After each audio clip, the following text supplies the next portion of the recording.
नमस्कार, आप देख रहे हैं जनसंवाद 24x7। उत्तर पूर्वी दिल्ली के सांसद मनोज तिवारी का आज दिल्ली के ही मिलन गार्डन में आगमन हुआ, जहां उन्होंने लोगों की समस्याएं सुनी, उन समस्याओं को हल करने का वादा भी किया। लेकिन पत्रकारों के सवालों से बचते नजर आए भाजपा सांसद मनोज तिवारी। पत्रकारों ने जब उनसे सवाल का जवाब मांगा तो उन्होंने मना कर दिया, और ऐसा हमारे पास सबूत भी है। क्या मिलन गार्डन का दौरा चुनावी दौरा था? आने वाले 2024 में लोकसभा के चुनाव होने हैं। पिछले 9 साल से सांसद मनोज तिवारी जी को इस मिलन गार्डन की सुध क्यों नहीं आई? क्यों यहां पर विकास की बातें नहीं की गई? क्यों यहां के दौरे नहीं किए गए? अब जब सांसद जी के कार्यकाल को 9 साल पूर्ण होने वाले हैं, अगले साल लोकसभा के चुनाव हैं, तब उन्हें मिलन गार्डन की याद आ रही है। अब उन्हें मिलन गार्डन में विकास कार्य कराएंगे, ऐसे वादे करने पड़ रहे हैं। अभी सिर्फ ये वादे हैं, कार्य शुरू नहीं हुआ है। जहां उन्होंने इस क्षेत्र में कार्य कराने के लिए 1 से 1.5 साल का समय मांगा है। इसी बीच लोकसभा के चुनाव होने हैं। ऐसा प्रतीत होता है कि भाजपा सांसद यहां पर विकास कार्य करने नहीं बल्कि चुनावी वादे करने आए थे। जहां इस आयोजन में चौधरी फतेह सिंह जी का भी आगमन हुआ, जो पूर्व विधायक भी रह चुके हैं। वहीं भारतीय जनता पार्टी के काफी पदाधिकारी यहां पर देखे गए। मिलन गार्डन की RWA द्वारा इस कार्यक्रम का आयोजन किया गया था। इस कार्यक्रम में मिलन गार्डन के RWA के सभी पदाधिकारी मौजूद रहे, जहां उन्होंने अपनी समस्याएं मनोज तिवारी जी को बताई। भाई मनोज तिवारी ने उन समस्याओं को दूर करने का चुनावी वादा उनसे किया। नहीं भाई, हमारा मन सबके लिए साफ है, लेकिन अब दुख ये हो रहा है, यहाँ लोगों के घर के सामने नाले बजा रहे हैं और वहीं मुख्यमंत्री 45 करोड़ का संगमरमर और पर्दा लगा रहे हैं। कैसा मन है उनका, कैसे हो सकता है? तो कोई बात नहीं, आप सब भी याद रखिए, हम भी याद रखिए। मैं आपको बताऊं, हम देश के बहुत सारे राज्यों में घूमते हैं, जहां बीजेपी का स्टेट है ना। ये सारी समस्या इसलिए है कि हम 23 साल से बीजेपी सरकार में नहीं आते, आपको मालूम है ना जी। हम सांसद हैं, हमारा बजट कितना है आपको पता है? 5 करोड़ सालाना। और हमारे पास मिलन गार्डन जैसे 4400 कॉलोनियां हैं। 4400 ऐसे मिलन गार्डन हमारे क्षेत्र में है। एक जो हर्ष विहार मंडल है, ऐसे 41 मंडल मेरे पास है। ये जो गोकुलपुर विधानसभा है, ऐसी 10 विधानसभा हमारे पास है, उसी 5 करोड़ में। और दिल्ली के मुख्यमंत्री का बजट कितना होता है? 70,000 करोड़, 71,000 करोड़। मतलब मुख्यमंत्री जी या दिल्ली की सरकार एक बार उनका शीश महल का जितने का सोफा है उतने खाली इधर दे देता ना, तो सारी गलियों का निकास निकाल के और सीवर में मिल जाता। लेकिन कोई बात नहीं, मनोज तिवारी करेंगे, हम करेंगे चरण भाई, अब हम करेंगे अजीत भाई। आज से हमने अब इसकी योजना बनाऊंगा। 1 से 1.5 साल लगेगा, लेकिन मैं आपका रास्ता निकाल के दूंगा आज मेरे जीवन का। ठीक है, काम जल्दी शुरू हो जाए, इसके लिए फिर आपके बीच में आऊंगा। हम सकारात्मक रूप से आगे बढ़ना चाहते हैं। हमारा आज पिछले 14 घंटे का प्रवास यहाँ पे अब समाप्त होता है। यहाँ से मैं जाऊंगा दूसरे क्षेत्र में, लेकिन बहुत जल्दी इसकी योजना लेकर के और कुछ बात तो नहीं बची।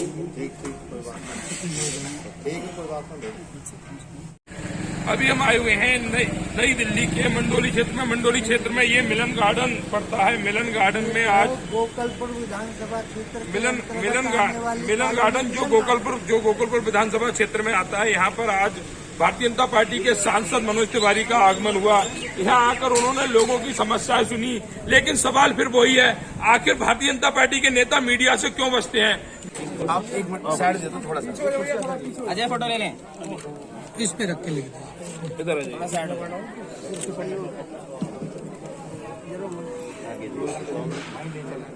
चलो अब चलते हैं। सर एक मिनट अब तो बोल दिया। नहीं सर, कुछ नहीं बोलूंगा। एक मिनट सर, आप एक मिनट साइड दे दो थोड़ा सा।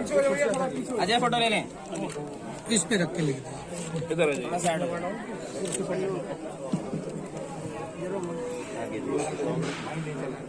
चलो अब चलते हैं। सर एक मिनट अब तो बोल दिया। नहीं सर, कुछ नहीं बोलूंगा। एक मिनट सर, मीडिया के सवालों का जवाब क्यों नहीं देते हैं? क्यों उन्हें डर लगता है इस बात से कि मीडिया कुछ ऐसा ना पूछ ले जिससे उनके कपड़े उतर जाएं? अक्सर देखा गया है भारतीय जनता पार्टी के नेता मीडिया के सवालों से बचते हुए दिखाई देते हैं। आज भी हमने बहुत कोशिश की मिलन गार्डन की जनता की समस्याओं को लेकर उनसे कुछ सवाल जवाब हो, लेकिन वह मीडिया के सवालों के जवाब देते से बचते हुए दिखे। एक भी सवाल का उन्होंने जवाब नहीं दिया। आखिर क्यों? क्या मीडिया कुछ गलत पूछती है? क्या मीडिया कुछ ऐसे सवाल पूछती है जिनके जवाब ऐसे नेताओं के पास नहीं होते हैं? अक्सर देखा गया है और आज हमें इस बात का अफसोस है कि मीडिया से जो नेता दूर भागते हैं उनमें कुछ ना कुछ झोल जरूर होता है, कहीं ना कहीं कोई डर जरूर होता है। मिलन गार्डन में आज जो ये दौरा उनका हुआ है, हमें लगता है शायद ये चुनावी दौरा है, क्योंकि 2024 में लोकसभा के चुनाव होने हैं और मनोज तिवारी जी को यहाँ से सांसदी का चुनाव लड़ना है, जिसके लिए अब ये चुनावी दौरे लगातार क्षेत्रों में जारी रहेंगे। जनता पार्टी के एक वरिष्ठ नेता चौधरी फतेह सिंह जी जुड़े हुए हैं, उनसे पूछते हैं कि आखिर मिलन गार्डन की समस्याओं का निस्तारण कब तक होगा? कब तक मिलन गार्डन की जनता ऐसे नरकीय जीवन जीने को मजबूर रहेगी? सर, आज आपके सांसद मनोज तिवारी जी के यहाँ आगमन हुआ, हालांकि वो मीडिया के सवालों के जवाब देने से पीछे हट गए। मिलन गार्डन की जनता की समस्याओं का निस्तारण कब तक होगा?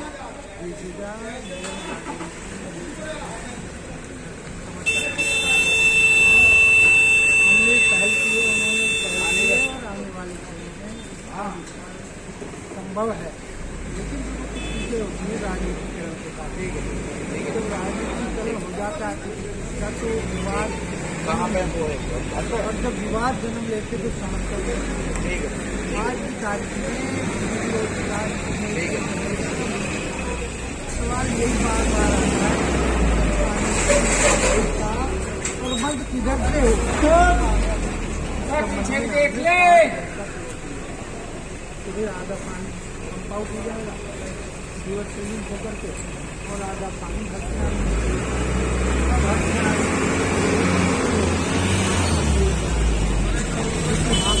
का निकासी बाकी पर्टिकुलर कॉलोनियों की नहीं हो पा रही थी इस नाली, तो फिर वो थोड़ा सा पहले हर आदमी राजनीति के समय में राजनीति करना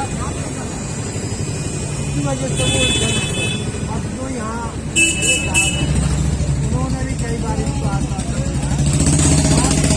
के बारे में अरे रुको विस्तार से बात करके मेरे घर आओ और मैं दिखाता हूँ आपको। तो ये कहना चौधरी साहब का कि अगर इस मिलन गार्डन की समस्याओं के बारे में विस्तार से बात करनी है तो आप हमारे घर आइए, हम चौधरी साहब के घर जरूर जाएंगे, क्योंकि मिलन गार्डन की समस्याएं ऐसी समस्या है जो एक दो दिन में नहीं, पिछले कई सालों से लंबित पड़ी हुई है। चाहे वो यहाँ के विधायक हों, चाहे यहाँ के निगम पार्षद हों या सांसद हों।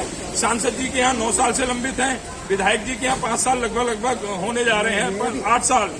अरे मेरी बात नहीं, आपको नहीं, जो आम आदमी पार्टी के विधायक हैं, आपकी नहीं कह रहा हूँ मैं। आम आदमी पार्टी के जो पिछली बार बहुजन समाज पार्टी से विधायक थे, इस बार आम आदमी पार्टी से, उनके पास भी यहाँ की समस्याएं लंबित पड़ी हैं। आखिर जनता ही क्यों भुगते? अपने लिए जनप्रतिनिधि चुनती है कि उनके क्षेत्र में विकास कार्य रफ्तार पकड़ेगा। लेकिन अगर 8-8 साल 9-9 साल से समस्याएं लंबित पड़ी रहेंगी तो जनता का आक्रोश होना लाजमी है। चलो हमारे साथ मिलन गार्डन के RWA के कुछ पदाधिकारी जुड़े हुए हैं, उनसे पूछते हैं कि आपकी इन समस्याओं का निस्तारण कब होगा।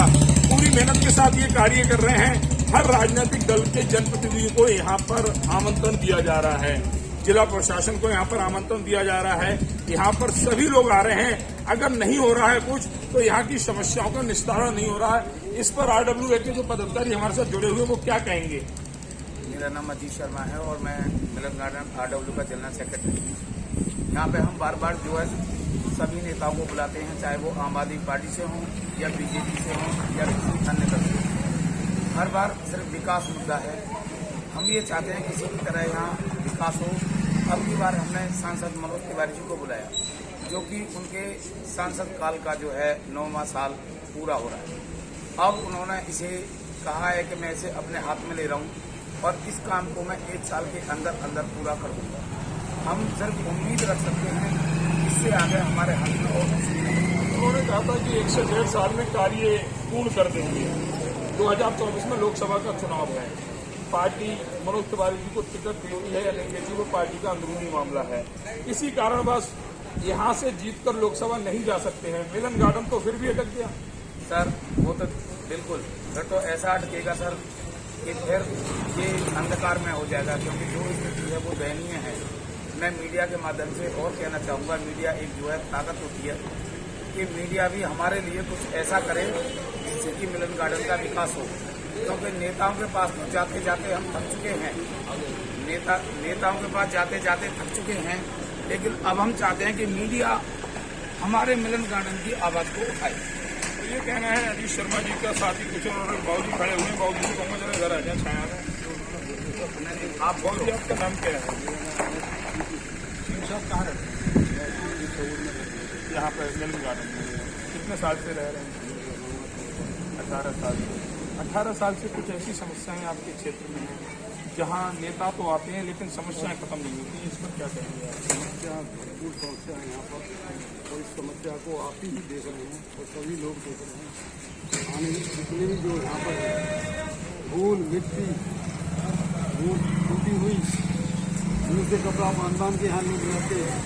पानी की समस्या, पानी नहीं आ रहा है, बीमारी की समस्या, समझ हर चीज की समस्या यहाँ पर। इससे बड़ी एक समस्या और जो यहाँ पर लोगों ने बताई थी कि यहाँ पर ऐसे हालातों को देखकर लड़कियों के या लड़कों के रिश्ते भी नहीं होते। बिल्कुल सही बोल रहे हैं साहब, बिल्कुल करेक्ट बोल रहे हैं साहब।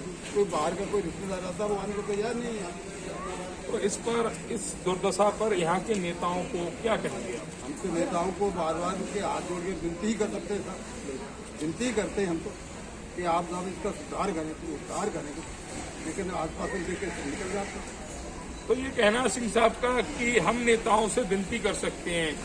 एक बुजुर्ग व्यक्ति अपने बेटे जैसे व्यक्ति से अगर विनती करता है, निवेदन करता है और फिर भी उसका निवेदन और उसकी विनती नहीं सुनी जाती है, तो इसका मतलब हर जगह राजनीतिक चालें चली जाती हैं लेकिन नहीं चला जाता, नहीं कुछ होता। तो वह होता विकास। मिलन गार्डन के निवासी जो आज नरकीय जीवन जीने को मजबूर हैं, कहीं ना कहीं यह भी दोषी हैं। ये दोषी इसलिए हैं, ये अपने नेताओं को, अपने जनप्रतिनिधियों को अपनी सर आंखों पर बिठाते हैं। इन्हें भी उनसे उसी भाषा में बात करनी होगी जिस भाषा में वह लोग बात करते हैं, तभी शायद मिलन गार्डन में विकास की रफ्तार का कुछ अंश आए। वरना नेताओं की सेवा करते रहेंगे, उनकी कुर्सियां उठाते रहेंगे, लेकिन फिर भी आपकी समस्याओं का निस्तारण नहीं होगा। एक बाबूजी और जुड़े हुए। बाबूजी, आपका नाम। स्वरूप जी कहाँ रहते हैं। मिलन गार्डन में कब से रह रहे हैं। 2003 से लगभग 18-19 साल हो चुके हैं। 18-19 साल में भी जहां रफ्तार विकास की होनी चाहिए वहां रफ्तार विनाश की हो रही है। इस पर क्या कहेंगे आप। तो साफ कह रहे हैं, यहाँ पानी की निकासी का बिल्कुल कोई रास्ता नहीं है। सबसे पहले यही है। क्या 25 साल पुरानी कॉलोनी में नेता ऐसा रास्ता निकाल नहीं सकते थे। क्यों नहीं निकाल, अगर उनकी नियति होती तो। नियति नहीं ना साहब, नियति नहीं। हाँ, नियत होती तो अभी तक निकल जाता रास्ता। कुल मिला के ये है कि लोगों की तो है ही क्या, पर नेता लोगों की नीयत बिल्कुल ठीक नहीं है। तो ये कहना स्वरूप जी का कि अगर नियति हो तो विकास भी होता है, प्रयास भी होता है। और सबका साथ भी होता है, लेकिन अगर नियति नहीं होगी तो ना ही सबका विकास होगा, ना ही सबका प्रयास होगा, ना ही सबका साथ होगा। आने वाले समय में 2024 में लोकसभा के चुनाव हैं और अगर मिलन गार्डन इसी हालत में अपना जीवन गुजारता है तो इन चुनावों में यहाँ की जनता उन नेताओं को जवाब जरूर देगी, जवाब अपने मत के अधिकार से। वरना अगर जनता जवाब नहीं देगी तो फिर जनता को इसी नरकीय जीवन को जीने के लिए मजबूर होना पड़ेगा और जिएगी। अगले फिर 5 साल नेताओं का स्वागत करेगी, लेकिन अपने विकास में कोई रफ्तार नहीं ला पाएगी। एक भाई जी और जुड़े हो, भैया आपका नाम? जैन साहब कहाँ रहते हैं? अच्छा, मिलन कब से रह रहे हैं? 2004 से। क्या कह रही है विकास की कहानी आपके मिलन गार्डन? विकास की कहानी तो बेटा है ही नहीं, विकास तो कॉलोनी का है ही नहीं। नेता आश्वासन देते हैं मगर विकास नहीं करते। वोट बैंक के नाम पे सिर्फ वोट लेने के टाइम पे तो नेता दिखाई देते हैं, उसके बाद कोई भी नेता लापता हो जाता, कोई लापता हो जाता। विकास के लिए कई हम लोग जाते हैं, आश्वासन देते हैं हाँ इस बार ये काम हो जाएगा, कोई भी काम नहीं। पानी की निकासी नहीं है कॉलोनी में, किसी तरह की समस्या, सीवर डल चुके हैं मगर उसका कोई भी करेक्शन नहीं, कुछ भी नहीं। इसका दोष किसे देंगे? दोष तो पैसे कुछ तो नेताओं का भी है, कुछ हमारा भी है, हम लोगों का भी। अच्छा। हम लोगों ने पूरा सपोर्ट करते हैं सिर्फ वोट बैंक के समय के टाइम पे। वोट बैंक लेने के बाद उसके बाद वो आश्वासन दे देते हैं मगर उसके बाद काम करने को तैयार नहीं करते। ये कहना है जैन साहब का कि वोट लेने के लिए वो आश्वासन देते हैं, विकास कार्य का लॉलीपॉप भी देते हैं। जो 1 महीने का चुनावी प्रचार समय होता है उसमें जनता को संतरे की गोलियां बांटी जाती हैं कि इन्हें चूसो, और उसके बाद हम फिर आएंगे जीतकर विकास करने के लिए, लेकिन विकास खुद का करेंगे, जनता का नहीं। जिस दिन नेता लाल बहादुर शास्त्री का रूप धारण कर लेगा, जिस दिन नेता अटल बिहारी वाजपेयी का रूप धारण कर लेगा आज का नेता, उस दिन वाकई में क्षेत्र अपनी कहानी खुद कहेगा, अपने विकास की रफ्तार को खुद गिनाएगा। लेकिन शायद इन ऐसे नेताओं का रूप धरेगा कौन?